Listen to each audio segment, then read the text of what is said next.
Alrighty. Well, hey, good morning, everybody. Welcome to the Monterey Bay Aquarium here live all across the internet. My name is Patrick. I'm here in the back. Emily's here in the front. We're the social media team here at the aquarium, and we just wanted to check real quick before we keep going if you can hear us okay. So if you can hear us all right out there, Emily, give us a sound check. Hello. Good morning, everyone, or afternoon, or evening, wherever you are in the world. Hey, how's it going?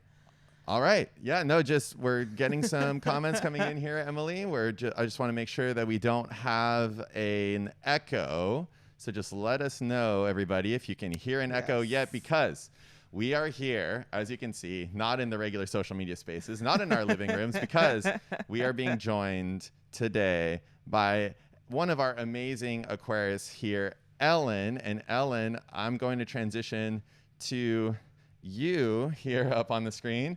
How you doing, Ellen? Hi, I'm great. Yeah. Be here to talk about some sea stars and sea cucumbers. Be great. Woo! Yeah. Awesome. So, because we're in close quarters, Ellen, I'm just going to talk over your microphone while you're on camera. Okay. And we'll figure out our audio stuff after the fact. But for right now, for the folks that are tuning in, I just want to point out that we have some really amazing stuff there on the screen. Can you tell us a little bit about who we have crawling around here right now? Yeah, so this little guy is actually a baby bat star. So a lot of you are probably familiar with bat stars. It's just like kind of your standard sea star. But they come in all sorts of colors: orange, red, pink, purple, even like mottled colorations. But these were actually spawned in-house here. So I spawned them back in 2019, October 27th of 2019. So they're almost 2 years old. And yeah, we'll talk a little bit more about the life cycle, but this is what they look like now. And they're only, I don't know, maybe 3-4 millimeters. Some might be 5 millimeters. Still pretty small. Okay, and so you're able to just grow sea stars, make life here at the aquarium. Can you tell us a little bit about what that process is like? Yeah, so for sea stars, particularly bat stars, what we do is take a bunch of adult bat stars and put them in a bath of water that's 5 degrees Celsius warmer. So that's like 10 degrees Celsius, 10 degrees Fahrenheit warmer. And that temperature change induces these adult bat stars to spawn, and they'll release eggs and sperm into the water, and then that will create a fertilized egg, and that develops into a planktonic bat star larvae. So yeah, that's sort of the process we use here. And the reason why we heat them is because it kind of simulates, usually a lot of these animals will spawn in the spring when the waters get warmer. And so by doing that temperature change, it creates, kind of simulates that warmer water that they might experience in the wild. Yeah, that's what I was going to ask Ellen, and some folks there might be wondering. So this temperature change that you do here at the aquarium, that's something that happens in the wild, right? So you're trying to figure out what's going on in the wild, what might induce them to reproduce. And then if you can mimic that in an aquarium setting, then you got a little fresh bat stars for yourself. Yeah, absolutely. And that's, yeah, pretty much summarizes what we're trying to do, is recreate what they might experience in the wild. Awesome. And so can you tell us what stage of a baby bat star is this? If people are, we've got some folks studying them, there's a few different stages. What is this? So this is just a settled juvenile bat star. So, you know, it's pretty much, they do go through planktonic stage, but this is like the settled, and it'll just stay like this and just get bigger and bigger and eat all the detritus and algae and whatever they find. But it'll eventually grow into an adult bat star sometime in the future. Very slow growing. Ellen, we actually had a really great question kind of regarding that over on Twitch about that temperature change there. How do things like El Nino affect that? Do we see like an explosion of bat stars when that happens? I'm not quite sure about that, but I think anytime you have temperature changes, it's sort of more like like in the case of a lot of these animals, if you grow them in warmer water, they'll grow faster. So that I don't know if different water temperatures increase their their survival or what the deal is, but I do notice that they grow faster if it's in warmer waters. But yeah, I would say with El Nino, the big thing is currents changing. A lot of these animals depend on currents, especially because they have a planktonic stage. So they're depending on currents, and obviously that's going to drive them to different areas and different areas of different concentrations of food. So I can't tell you the exact answer, but I'll tell you that does play a role in currents and ocean and where these animals might go. Awesome. Yeah. Thanks. Can we also talk about like what we're seeing up there in our little bat star? Like, can you point out some of the cool features of our friend? So those little appendages that you see at the tips of its little, little arms, those are tube feet. So they're a lot longer than you would see in the adult bat star, but that is how they move around. They're a little sticky, so they move around with those. It's how they feel their environment. And then underneath in the center, which you aren't going to be able to see, is actually their mouth, and that's what they're eating from. And that's kind of the basic anatomy of a sea star. They eat and they poop out the same hole, and it's just, it's great. Yeah, and people were curious. Most of it looks white to them right now. There's that kind of yellowish green spot in the middle. Is that it developing its color or something else? I believe so. I think it's developing its color, because it could also be the gut. If they have food inside, it could be the gut, and it kind of does look more like it's like algae and stuff that they've been eating. I'm not sure at what age they start to develop the coloration or at what size. Because I do have a funny story about that, though. Oh. So I spawned these like almost 2 years ago, and I put some on a water table that we have out here, and I think I just moved them around, and like a few months ago, my coworker was like, "Hey, there's a baby bat star on this wet table," and it was like really big. It was like 3/4 of an inch big already, and it had coloration and everything, and we were like, well, the only way that could have gotten there is from the ones that we spawned. So it's interesting because they're the same age, but it grew up in warmer water. So that one's already a lot bigger, and it's got coloration. So I don't know if it's a size thing or what when they hit a certain size. But did we talk about how big this one is? That we're there's one coming in. That's a big one. Big buddy. They're probably about 5 millimeters right now, 3 to 5 millimeters. Pretty small. You can see them with the naked eye, but they're still pretty small. Gotcha. Yeah. Very cool. So, one question that we have here, and Emily is checking more of the chat. So, if you folks are sending us messages, that's Emily right there checking the chat over here as well. One question that I have for myself is, can we enhance? Can we zoom in? Oh, yeah, we can. Oh, boy. Okay, let's try this. Okay, get ready. Okay, we're zooming in. There we go. Enhance. And let's focus this a bit. Oh, that's so cool. Yeah. There we go. Yes. Now you can see all those tube feet. Wow.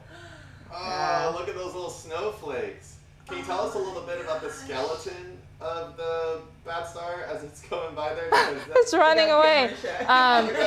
Yeah, they do have a hard skeleton, and it's it's part of their protection. It protects them from any potential predators, and yeah, I mean, it's amazing to see. So you were mentioning tube feet.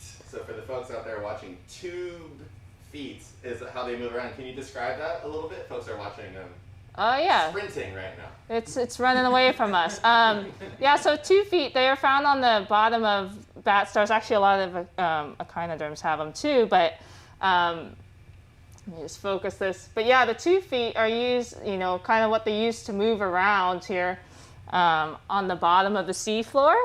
And, you know, they've got a lot of them, as you can see. And it's just how they move around. It's like having a little feet just to move around instead of just having like 5 big feet. They've just got hundreds of little tiny ones. That's excellent. Yeah. People really enjoyed the zoom in there, Ellen. Oh, good. Well, if we can get them back on the screen here, we can try 2.0. But they're very fast, as you can see. They're like on the move. The search for the sea stars. And so what is that tool that you're using there? So this is, I don't really know the specific name. It's a stick, It's a pointy stick. It's a nice stick. It's a stick, but yeah, it's good for getting these guys back on screen here as they run away. Here he is, or it is. I don't know if it's a male or a female. Oh, look at that. It's so Okay. cool. Ellen, we had folks curious about how we feed these tiny juveniles. Yeah, so at this stage, they're just kind of eating dead algae that's on the bottom. So I actually just have them in a holding tank in the back with a lot of like dead algae and stuff like that. I also take microalgae, which is like the algae that's in little tiny cells, and then just like let it kind of die and take all that scuzz and stuff off the bottom and feed it to these guys. Seem to like it because they're growing and getting bigger. Yeah, no complaints. No sent to the complaints. chefs, Yeah. Yeah. So Nothing has been sent back. no, it has not been. So that's good. I assume they're eating it. That's how I know. I don't know. We also had a great observation, especially now that we have the enhanced view again here. Folks are noticing how fuzzy it looks. Can you talk about what's on the back of our bat star friend there? Honestly, I don't know why it does look fuzzy. I think it's just the way their their outer exoskeleton, the way it's structured. It just is made out of different little segments that all come together, and so I think that's why it looks a little fuzzy. But yes. Very cool. Yeah. All right, going back to the questions. Let's see here. Oh, we had another, someone making the observation that they kind of look like a fried egg. Right now. They do. Sadly, they won't keep that coloration. They will. What colors will they turn? How about that? Who knows? It could be orange, it could be pink, it could be purple. What other colors have we seen? We've seen a mixture of them. TikTok song that's Yeah. We've seen a mixture of different colors. I'd be interested to see what color these turn out because all their parents were orange. So I don't know if they'll be orange or they might be a mix or, I don't know. I think that would be another interesting to learn about bat stars is how do they get their coloration and is it based on the parents? Is it just, in their environment or can they be any color? So, yeah. That'd be really cool to find out. So Ellen, real quick, I have a whole bunch of photos here that you gave me of the reproduction of these bat stars. So what I'm going to do now is just on the lower right, while you're still talking, I'm just going to go through the eggs and sperm and then the different stages. If you want to kind of run us through that. And absolutely. Folks will be watching that happening basically right here on the screen. We're going to go through a little slideshow of bat star reproduction. Cool. Right, yeah, let's do that. So I've got the eggs and sperm up now. Yeah, so the eggs and sperm, there's female bat stars and there's male bat stars. And so as I was talking about, when we do that temperature increase, usually the males will start to release sperm and then the females will start to release eggs. And then, the males is this kind of this white, clear, or whitish sort of stuff. And then the eggs, it's actually little tiny spheres, and those are their eggs. And they'll release those into the water. Yeah. All right, now we're on to the cell division here. Yeah, so this is really cool. So, once the eggs fertilized, it starts cell division. So, that little cell splits into two and you get two little cells. And then it'll keep dividing that cell. And then, I think we'll see that in the next picture. Yeah, and now we've got the gastrula. Yeah. So one of the first things they do is they form a stomach. So you'll see in the center there's a kind of a little thing coming in. That's actually going to be the future stomach of this little bat star. And what's really cool about this whole process is that it's actually, they're going to be a plankton first in their life cycle. So you're probably familiar with bat stars just being like on the ground, on the bottom, but bat stars actually start their life cycle in the water column, which is really cool. And it's actually what we call a meroplankton. And the meroplankton is something that starts or actually has a life stage that's in the plankton or in the open water, water column. And then eventually it settles down and becomes a benthic animal. It lives on the bottom. So yeah. Excellent. And now I've got Vipinaria. Bipaneria. So this is the next stage. And you can see probably that stomach's probably pretty colorful there.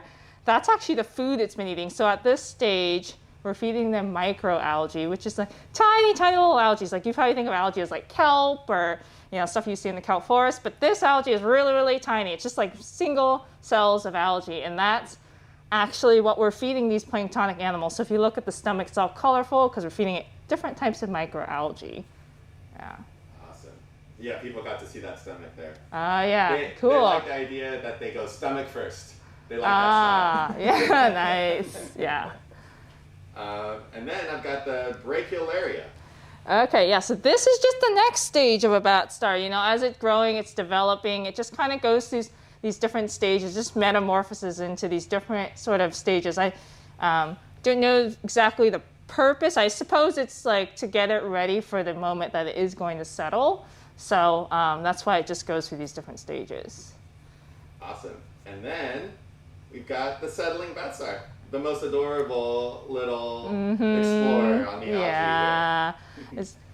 Yeah, so the little settling, this is probably the best picture I've ever taken, but yeah, it just was a coincidence.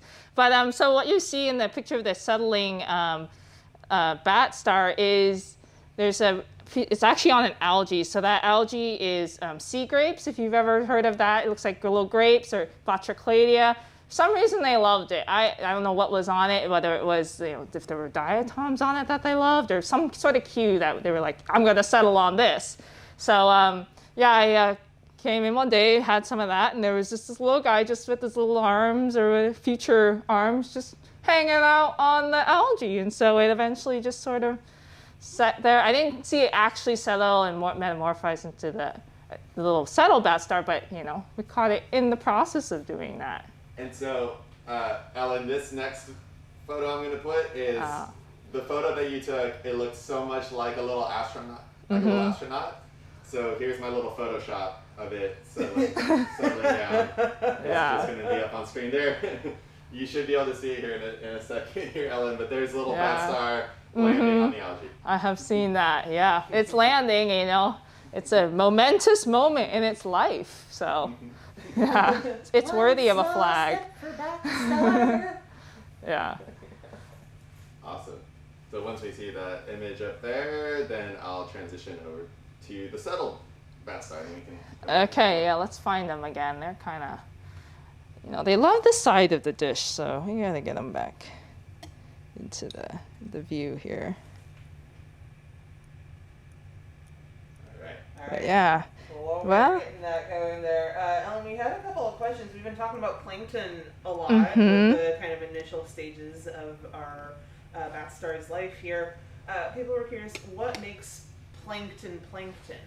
Yeah, so plankton means errant, so something that drifts in the water column. So, it's usually just floating in the water, and it usually spends a lot of its life in that environment. There are different types. We have phytoplankton, which are plankton that, spend their life in the water, but they, instead of eating other animals or other plankton, they actually use the sunlight and photosynthesize to produce their own energy, produce their own food just from using sunlight. Oh, look, that bat starts flipping over. There we go. He was a little upside down, but he's got himself right side up again. Yeah, pretty fast. I feel like a lot of us can relate to that. Yeah, well, back on track. So yeah, and then there's zooplankton, which are just plankton that eat other plankton, eat phytoplankton, which is actually what these are when they're in their planktonic stage. So yeah, plankton just kind of drift in the ocean, and there's different types, and it's kind of cool. Yeah. People always think plankton have to be really, really tiny. Maybe they have really big plankton as well. That's true. And another great question about if we grow any other kinds of plankton here at the aquarium. Yeah. It's very apt because it's hard to tell where we are right now on the stream, but we are behind one of our jelly labs currently. So you want to talk about jellies? Yeah, so one of the other things I help take care of here is the jellies. So those are actually those are plankton. Those are big. You may not think of them as plankton because they're not tiny, but they are plankton because they do just, they go with the flow. They can't really swim against currents. So all the jellies we grow here, actually most of the ones you see on exhibit here, we've grown those all behind the scenes. So that's really cool. But also plankton, I'll show you in a little bit. We've got some sea cucumbers, but Christy Varga over on the other side has been doing sand dollars. So if you go over and see that exhibit, all those little tiny sand dollars in there, what she calls sand dimes, those are also grown here, and those also have a planktonic life stage as well. So that's also something else that's really cool that we've been growing here. Always little investments in the sandbank. Yeah. Those sand dimes. I like that. Yeah. Do we have time for a couple more questions from the audience? We have plenty of time here. Ellen, are you still good? Yeah, I'm still good. Yeah. All right. We talked a little bit about this, how the sea stars, they have specific genders. You have males and you have females, or sexes, I should say. How can we tell the sex of a sea star? Do we just have to wait for it to reproduce and be like, yeah. Pretty much. Right. Yeah, I was trying to figure it out when I was trying to spawn these, and it's pretty much impossible unless you spawn them. And yeah, that's really the only way you can tell. Right on. Yeah. We also have questions about predators of bat stars, especially when they're this tiny versus when they are adults. Yeah. Well, I think as a plankton, yes, they are definitely heavily predated on, because any sort of animal that's just like going through the ocean and just filtering and eating whatever's there, they would definitely get eaten in that case. As a little baby, I'm not sure if they would have a lot of predators, because they do have that kind of hard skeleton, and I don't think anything would want to eat that. I like that it's currently Spider-Manning on the side, just trying to be as two-dimensional as possible up on the side. Let's zoom in on it a bit. Yeah. See if it focuses. It might not focus very well. Yeah. We'll just have to trying to get an actual observe it from a Spider-Man. distance there. That's it. I just like that it's back here. Just don't see me. Yeah. Don't see me. It's like, Pay no attention to the bats. yeah, no one knows I'm here. That's great. Well, we've got a lot of fans over on YouTube, Ellen, that are watching. Enjoy the baby sand dollar discussion, the sand dimes that you mentioned. Yeah, lots of good discussion there. We also had, since we are like halfway through the stream here, you had sea cucumbers. I do. Talk about those? Yeah, let's talk about Emily, some. Are there more questions there before we go to sea cucumbers? While Ellen gets set up, I will scroll through. Let's grab some more questions here. The question, the ever popular question, why are they called bat stars? That's a good question. I don't know. They don't look like bats. Their wings. No. Oh, is that why? The webbing between their arms, I believe, is reminiscent enough of a bat wing, hence bat star. But that's also why common names are so funny sometimes, because I'm sure the bats flying over the tide pools that night are seeing their namesake in the tide pool, just like, not that good at flying, actually. Not exactly a mammal. In fact, very much not a bat. Oh, we had a really good observation there over on YouTube, and some folks might have caught that. One of those baby bat stars had 6 arms instead of 5. That's a good observation. Yeah, that sometimes happens. I am not sure exactly why that happens, but I think with anything in nature, it's just sometimes, you end up with an extra arm. Yeah, it's not harmful. Just yesterday, Emily and Ellen, I was out looking at some moon jellies, And I found one with 6 guts. Normally they have 4. Wow, yeah, that is. Decided to go a little bit more. But they're a little gutsier than normal. exactly, yeah, very gutsy. Yeah. That. Ellen, who's this? Yeah, so this is baby Warty sea cucumber. Yeah, so these little guys actually respond back in March. So the end of March, but March 28th of this year. So they're only a few months old, but yeah, just like the sea stars, they they have a planktonic stage, but now they're settled. And it's kind of funny. They look like one in the bottom corner. Cute little spiky balls. So cute. Yeah, let's see if and we so this stage is still planktonic, or this is them settled? This is them settled right now. So yeah, this is them settled. And that little yellowish coloration, that's actually their gut, and that's the algae they've been eating.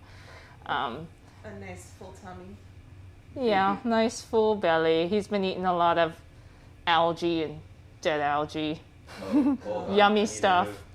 Need to move you out of the way there, Ellen, because our little roly-poly friend is down lower.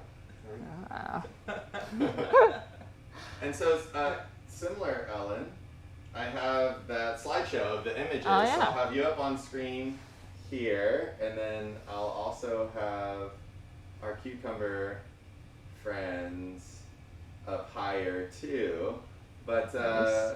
here right now up on screen below the microscope image, we have a sea cucumber spawning. Can you tell us about Yeah, that? so in that image there, that is what happens when a sea cucumber spawns. So just like the bat stars, I raised the temperature 5 degrees Celsius to mimic that spring warming that they might experience in the wild. And in that photo there, you see a male cucumber spawning. And so he's releasing sperm. Females do the exact same thing, except it's tiny little eggs. And yeah, they broadcast that into the water, and that's what we collect to raise up into these little guys. Nice. I've got the eggs up on screen now. Nice, yeah. So the little tiny eggs, yeah, that's just what the female produces, and hopefully if we get a male, we can fertilize them. And then we've got the Gastrulas. So yeah, remember, just like those bat stars, they also, have a little form a stomach first, and so that's what you're seeing there. It's just the stomach being formed. Excellent. And then the Auricularia. Yeah, next stage, and then I believe in that picture you can see some algae in the stomach there, just like the bat stars. They're eating microalgae, and so that's what all that coloration is from. It's from the algae that they're eating. Awesome. And the folks will see the similarity between those auricularias and the bat stars. And then here's the Doliolaria. Yeah, Doliolaria. So this is a really funky looking stage. They actually shrink, and they just they kind of look more sea cucumber-ish, but they're just like, I don't know, look like a little football or something, just like drifting, the spiky little ball just like drifting through the ocean. But that's what happens before they settle. So eventually that little guy will settle. Okay, and then here's Pentactyla. Pentactyla, yes. So Pentactyla, that happens that's pretty much when they start to settle, and they get these 5 little tentacles, hence the name Pentactyla. That they have 5 little tentacles, and then they settle onto the bottom, yeah, it kind of looks like this basically, but this is a little older now. So, but when they first did it, they were basically a little round ball with 5 little tentacles just sticking to the bottom of the little environment. Oh, that's adorable. Yeah. And now, there's our living sea cucumber up there, everybody. So we just went through the development. Mm-hmm. Yeah, so that's basically it. It looks very similar, but they're a little longer. And they also have these 2 little tentacles, I believe, that come out the other end. So, yeah. Yeah. It's really showing off where it gets its name echinoderm from right now with that spiky skin.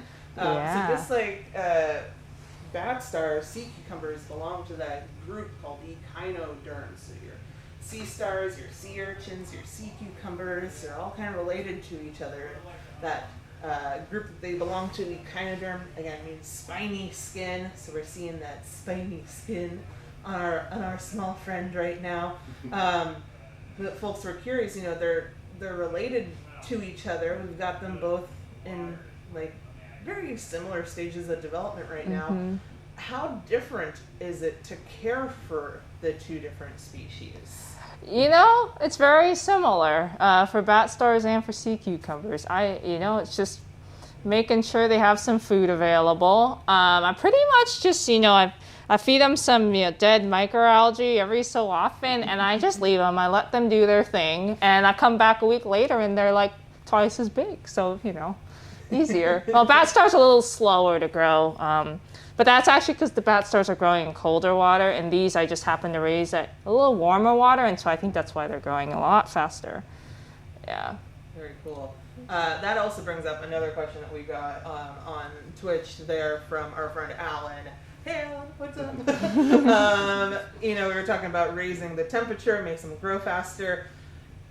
Does raising the salinity turn them into sea pickles? Oh, well, it probably would. Ideally, we probably wouldn't want to raise that salinity too much because their bodies just aren't meant to process water with a lot of extra salt in it. So, yeah, we don't want any sea pickles here. I mean, we wouldn't be able to tolerate that either if you gave us salt water like that. Parts of us would also turn into sea pickles. All right, let's see here. We also had a question over on Facebook there. Kind of curious, Ellen, are you a marine biologist? Are we all marine biologists? What's your background? So yeah, I am an aquarist, which is essentially a marine biologist. It's just specific for an aquarium. But yeah, so I went to school at UC San Diego, go Tritons. And I majored in ecology and minored in marine science. This was before they had a marine bio major. But they do have Scripps Institution of Oceanography down there, so I actually did a lot of work with plankton there, not knowing that I would end up doing more plankton stuff here, which is kind of funny. And then did an internship here for a little bit, went to Ripley's Aquarium of Canada up in Toronto, Canada. Worked there for a couple years, helped open that aquarium, and then got hired back here. So I've been here about 6 years now. And yeah, I did tentacles for a little bit. Now I'm doing jellyfish and sea cucumbers and all that sort of stuff. Yeah, make sure to check out our different YouTube channels there, everybody, because Ellen is featured prominently in the Tentagals video, right? Yeah, so that was a fun time. You may have seen some of the videos working on baby nautilus and other things, so working with the little baby animals here. Yeah, we also, just last week, we shared the profile. That's right. Oh, yeah. So you can read all about Ellen. Yeah. If you want to know everything about me, just read that. No. Her name, her birthday, her social security number. My credit card number is also on there. Preferred aliases. Here, this guy's a little bit more mature than the other one. He has a friend on him. Yeah. He does have a friend. It looks like a little copepod or an amphipod of some sort. They don't seem to be bothered by it, though. Yeah. I like this buddy comedy. So are we looking down the mouth? Yeah, I think that you're looking down the mouth right there. So let's see if we can focus it that way. Cool. Yeah, so that's the mouth right there. Yeah. Oh So my he's- gosh. And then the copepod friend just... Mooching off. I don't know what he's doing. I want to hear their little voices. The cucumber's just like, it's just another day. It's like, come on, let's go have fun. Yeah. It's like, take me to the food. That's excellent. Well, I mean, if we're looking at their mouth right now, Patrick, Yes. is this when we have our very important discussion about sea cucumbers having a mouth and a butt, but they don't breathe through their mouth? They do not breathe through their mouth. Yeah, they breathe through their respiratory trees out of the tail end. I'm sorry for having up on screen for our little moment there. Ellen is responding to This is not my comment. I'm not participating. Sorry, that's the social media team over here. Yeah. But yeah, can you tell us maybe a favorite thing about sea cucumbers? My favorite thing about them, well, I'll tell you a fun fact about them. They're the vacuum cleaners of the sea. So, you know, they do go around and eat everything. That's just, especially on the sandy bottom. So, you know, sea cucumbers, they just go around and just eat everything that's dying, all the dead algae and all that stuff. And then they poop out little sand pellets. So if you're ever underwater and you see like piles of like little like tubes of sand, that might be from a sea cucumber. So it's kind of cool. They just go and eat all the sand and like take out all the good stuff and then poop out the sand. It's great. Yeah. Maybe a little horrifying for the folks at the beach. Thinking about what their sand may have gone through. Yeah. But it's clean. It's been cleaned by a sea cucumber, so that's good. Thanks, sea cucumbers.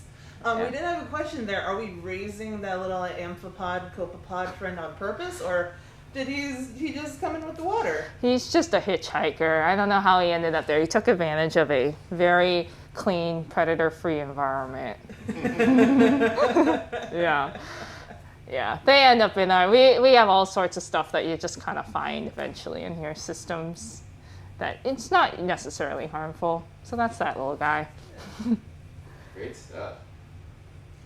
Well, Ellen, we don't seem to have tons of questions over here. Folks are starting their day around the world, tuning in. If you folks are watching the replay of this, Ellen, this video will live on, so don't worry. But Ellen, real quick, what would you like to tell folks out there who might be interested in doing this kind of work? What kind of advice would you give them?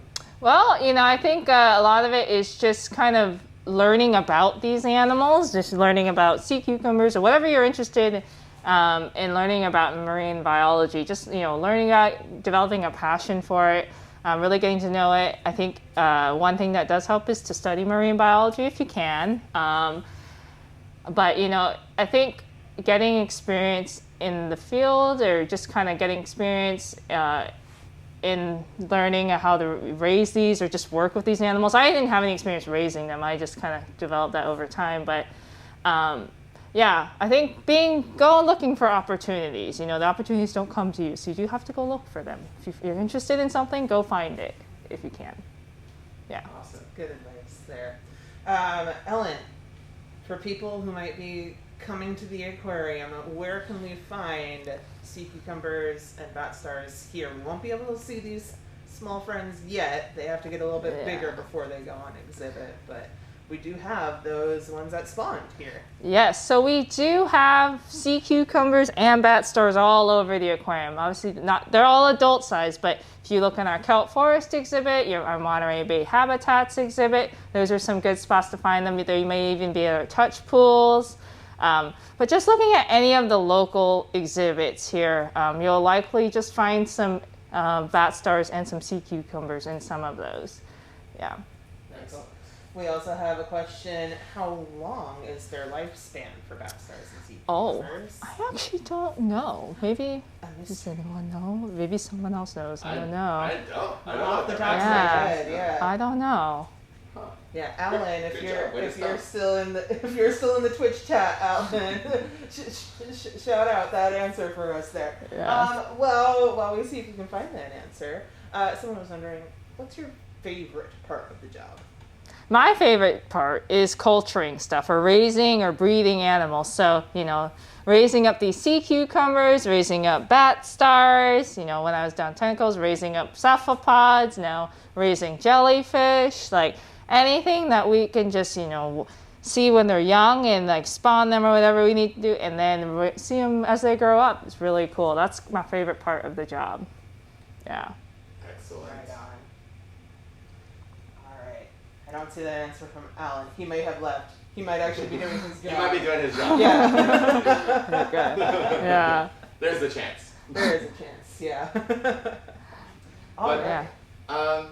Yeah, just thinking about how much time it might take for us to clean up everything in this room, and I know that your coworkers are going to be coming back in here pretty soon. Ellen, do you have any final thoughts? Anything you want to share about these animals before we wrap it up and before we see you again? Well, yeah, I think one thing I want to say is like the importance of culturing here. I think a lot of times it's not really known, but it is really important that we culture these animals because Well, it gives us an opportunity to learn about their life cycles. Like if I had all those pictures that you saw earlier of the developing sea cucumbers and bat stars, like I wouldn't have known what they look like, because if I was going out in the ocean, I wouldn't be able to see that. So it does give us this opportunity to see all these life stages, but also just for conservation, sustainability purposes, if we're able to raise a lot of these animals ourselves, then we don't need to rely on the ocean, and we can protect what's out in the ocean as well. So I do think this is, all this culturing stuff is really cool and gives us a lot of information, and also just helps the ocean. Yeah. And we love our little copepod friend that's crawling there on the back. Emily, it seems like we got an update from Ellen. From Alan. From Alan, not Ellen. Yeah. Ellen's the one that's here. Alan is helping Ellen. Alan helping Ellen. Awesome. Thanks, Alan. Alan is saying anywhere between 5 and 35 years. Wow. For that. So That's a big range. Yeah. So shout out everybody to the millennial sea cucumbers that are out there right now. You've been through a lot. Best. Yeah. Yeah. Okay. Right on. Yeah, anything else? I think we're pretty much going to wrap it up here. Ellen, thank you so much. Yeah, thanks for having me. Thanks for letting me share all this really cool stuff that we do here. Emily, any parting thoughts? Thanks to everyone who's tuning in right now, again, over on YouTube and Twitch and Facebook and Twitter. If you want to know more about what Ellen does here at the aquarium, again, you can check out that profile that we have up on our website. Just head on those same social media platforms. We posted a link last Thursday. We posted that on there, so you can check those out, as well as some other profiles of other staff from around the aquarium. If this kind of stuff, like us, gets you very excited, you could be an aquarist like Ellen someday too. I know she's like, yeah, we need more people doing this kind of awesome work, because it helps us learn more about them, helps us help the ocean, which is super important. So thanks everyone for tuning in today and hanging out with us while we learned about bat stars and sea cucumbers this morning. Pat? That's it. Thanks, everybody. See you again soon at the Monterey Aquarium. Thank you all. Bye. Thanks, Ellen. Bye.